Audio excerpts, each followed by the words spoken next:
right, everybody. Welcome to Allegiance to the King Virtual Fellowship, where today we're going to be talking about some women of the Bible. They're all named Tamar. So one of them, there are three Tamars in the Bible. One of them is kind of considered in Jewish culture to be somewhat of a heroine because King David came from the line of the first Tamar, even though the situation, as we'll see, was not necessarily the ideal way to produce an heir. The second one is a tragic story of a victim. So the second Tamar is sort of a tragic tale. And then the third one's not really forgotten, but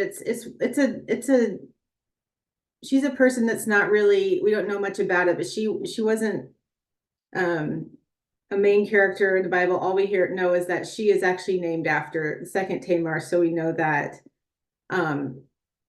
that she was honoring in honor of the Tamar that was victimized, as we'll see in a couple of these Bible stories. So we're going to find out who these ladies were in the Bible and kind of what their significance is when we're looking at these passages. So the first one we're going to look at is, and excuse me for using Tamar number 1 and number 2 and number 3. Not that it's just a little bit difficult to distinguish one from the other, being that they don't have last names or anything like that. And there's so many characters involved in their stories that identifying them is a little bit difficult. So the first time we see a mention of a person named Tamar in the Bible is in Genesis 38, and really the whole chapter is what we know about this Tamar and her role in the biblical narrative. So Tamar was a childless widow of who was a son of Judah. Judah was one of Jacob's 12 sons. And so after his death, she was given in marriage to Judah's son, Onan. So we kind of see in this story what happened after that. And so we'll see kind of what happened. I want to sort of read through this chapter, and I'll kind of stop and we'll talk about what happened here. So we'll have a little bit of story time. It's Genesis chapter 38. If you want to, I don't have the words on the screen, but if you want to follow along in your Bible or just listen, that'd be great. So Judah and Tamar. It happened at that time that Judah went down from his brothers and settled near a certain Adullamite whose name was Hira. There Judah saw the daughter of a certain Canaanite whose name was Shua. He married her and went into her. She conceived and bore a son, and he named him Again, she conceived and bore a son, whom she named Onan. Yet again, she bore a son, and she named him Shelah. She was in Chezib when she bore him. Judah took a wife for his firstborn. Her name was Tamar, so that was Tamar's first husband. But Judah's firstborn, was wicked in the sight of the Lord, and the Lord put him to death. Then Judah said to Onan, "Go into your brother's wife and perform the duty of a brother-in-law to her. Raise up offspring for your brother." So since his brother died without a child, he was still his brother Onan was responsible for making sure that that the family name would be passed on, and that Tamar would be able to have a child. But what Onan failed to provide Tamar and his family with a son by purposely preventing pregnancy.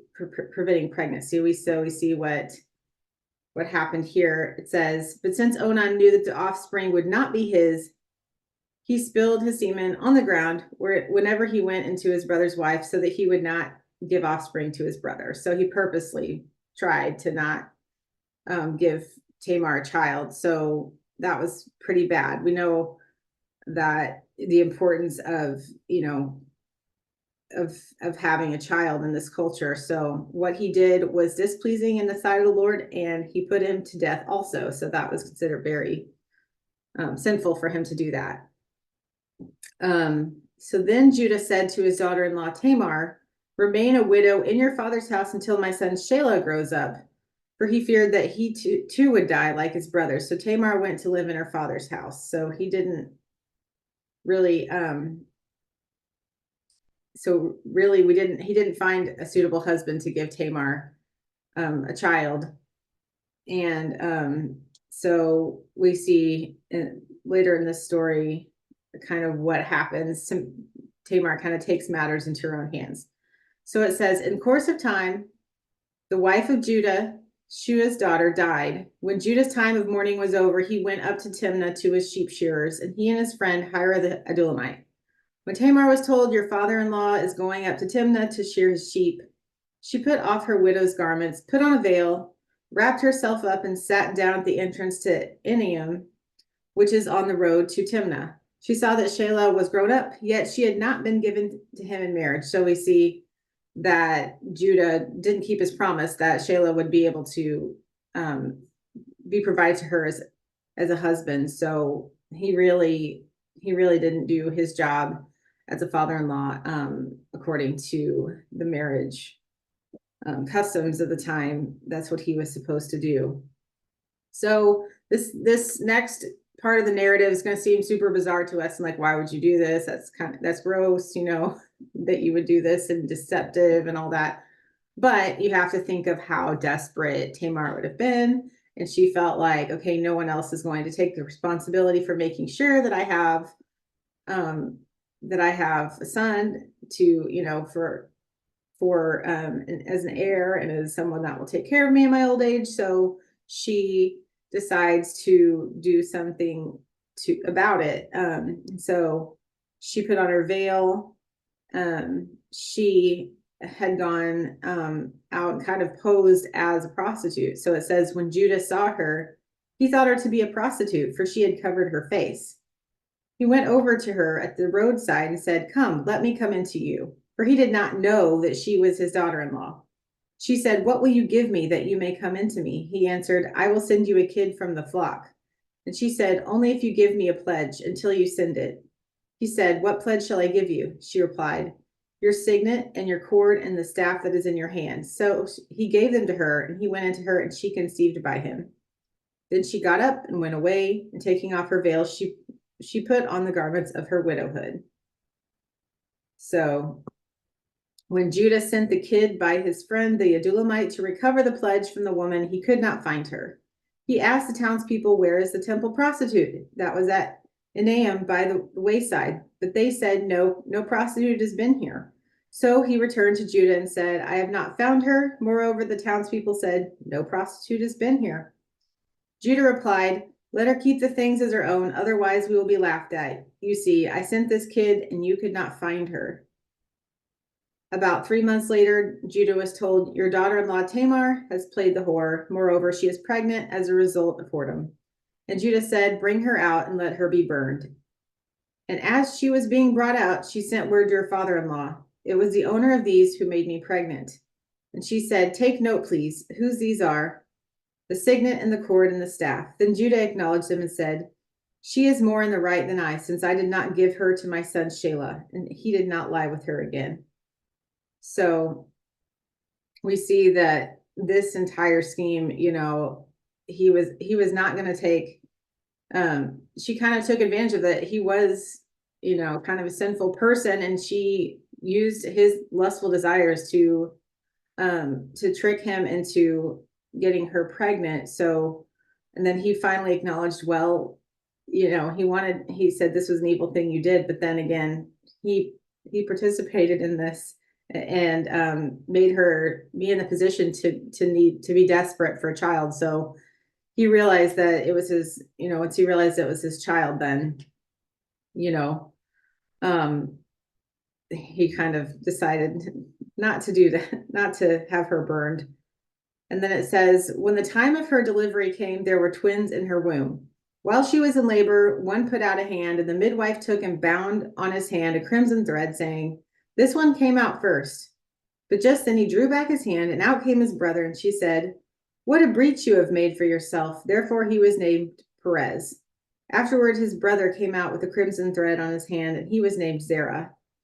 So we see that, it's funny. One of the articles that I read sort of described her as a heroine because, it was a Jewish sourced article, but talking about how King David came from the line of Tamar's son Perez.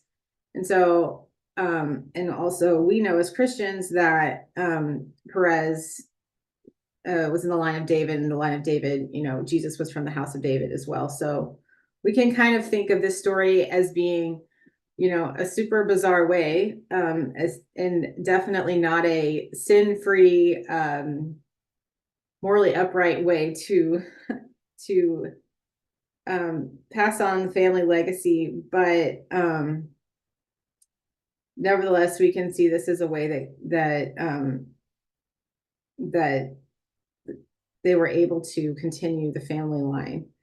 And so we also see in Ruth 4:18 that this just shows us that the lineage from Perez to Jesse and David. So it just says, now these are the descendants of Perez. Perez became the father of Hezron, Hezron of Ram, Ram of Aminadab, Aminadab of Nahshon, Nahshon of Salmon, Salmon of Boaz, Boaz of Obed, Obed of Jesse, and Jesse of David. So we do see something fruitful coming out of this bizarre kind of gross situation. So just kind of some of the themes we'll see is how God, so much of scripture is how God took really, really imperfect people, really imperfect situations, and that's what he had to work with to make his will come to pass. So now, totally different time period. Here's the connection.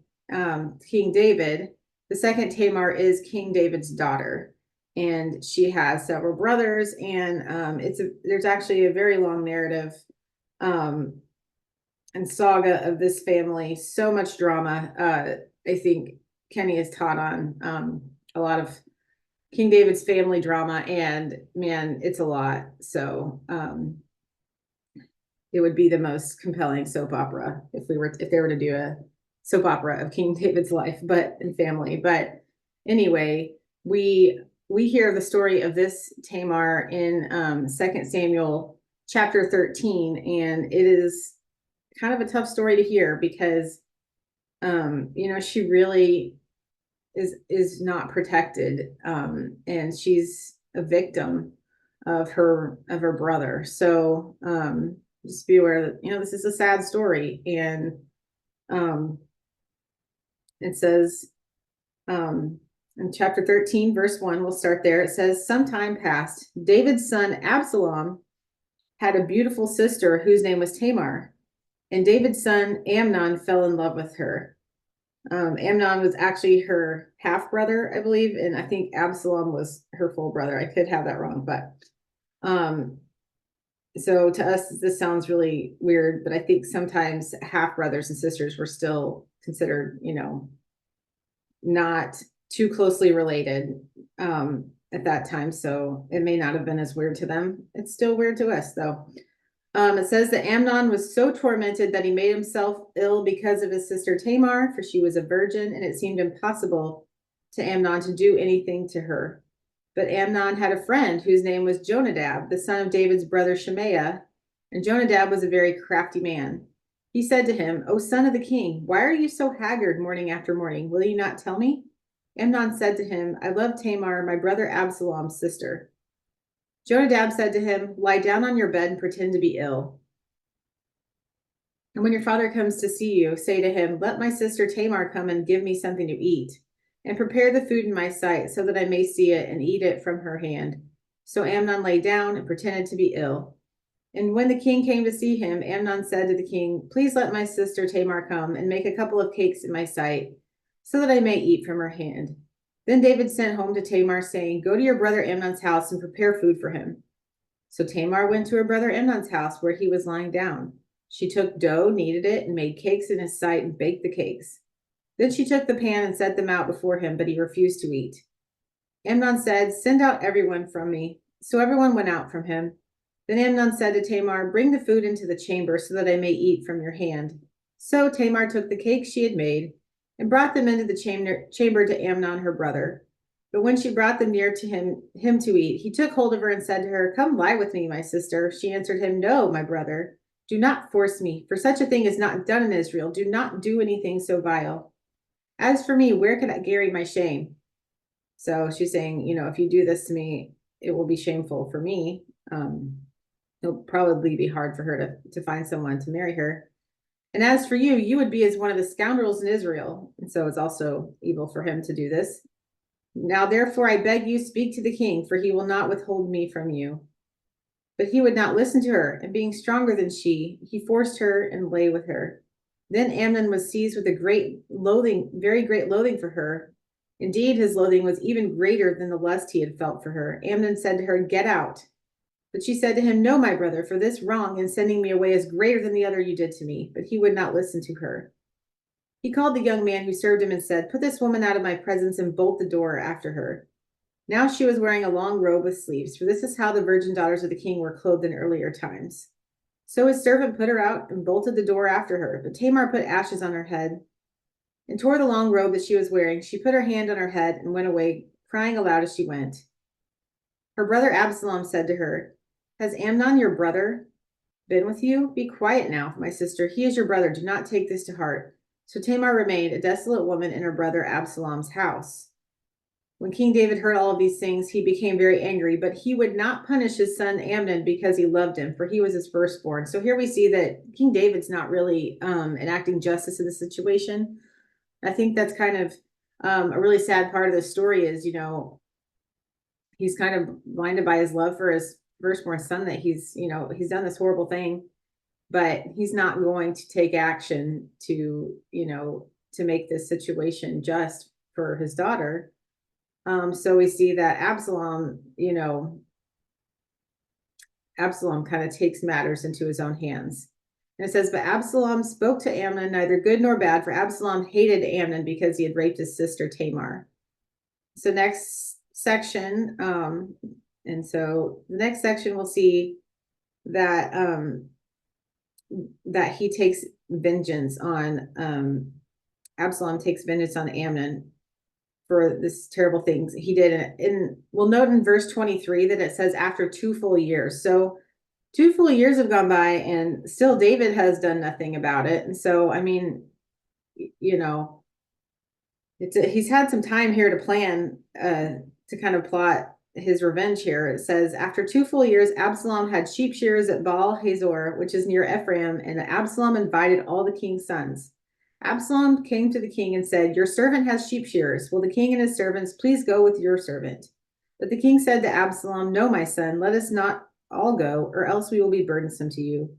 He pressed him, but he would not go, but gave him his blessing. Then Absalom said, "If not, please let my brother Amnon go with us." The king said to him, "Why should he go with you?" But Absalom pressed until he let Amnon and all the king's sons go with him. Absalom made a feast like a king's feast. Then Absalom commanded his servants, "Watch when Amnon's heart is merry with wine. And when I say to you, 'Strike Amnon,' then kill him. Do not be afraid. Have I not myself commanded you? Be courage and valiant." So the servants of Absalom did to Amnon as Absalom had commanded. Then all the king's sons rose, and each mounted his mule and led. While they were on the way, the report came to David that Absalom had killed all the king's sons, and not one of them was left. The king rose, tore his garments, and lay on the ground, and all his servants who were standing by tore their garments. But Jonadab, the son of David's brother Shimei, said, "Let not my lord suppose they have all killed all the young men, the king's sons. Amnon alone is dead. This has been determined by Absalom from the day Amnon raped his sister Tamar. Now, therefore, do not let my lord the king take it to heart, as if all the king's sons were dead, for Amnon alone is dead." So he was still pretty grieved. And he actually, I won't read the rest of this, but it does say that down in verse 37, it said Absalom had to flee and went to Talmai, son of Ammihud, king of Geshur. David mourned for his son day after day. So this story is is very tragic because it could have gone a different way. Um, and these things that were allowed to happen to Tamar. She's not an active heroic character in the Bible. She these things just happen to her. And we see the lack of justice there led to Amnon's death. So it's really a tragic tale. And then, of course, the story goes on. More evil, more attempted overthrowing of the throne, that kind of thing. So there really is a lot of tragedy going on in this narrative. Um, but we also see in Tamar number 3, it's really interesting. This is the one I didn't know anything about, and for a good reason, because there's only one verse about this person, and she doesn't do anything. It's just a mention.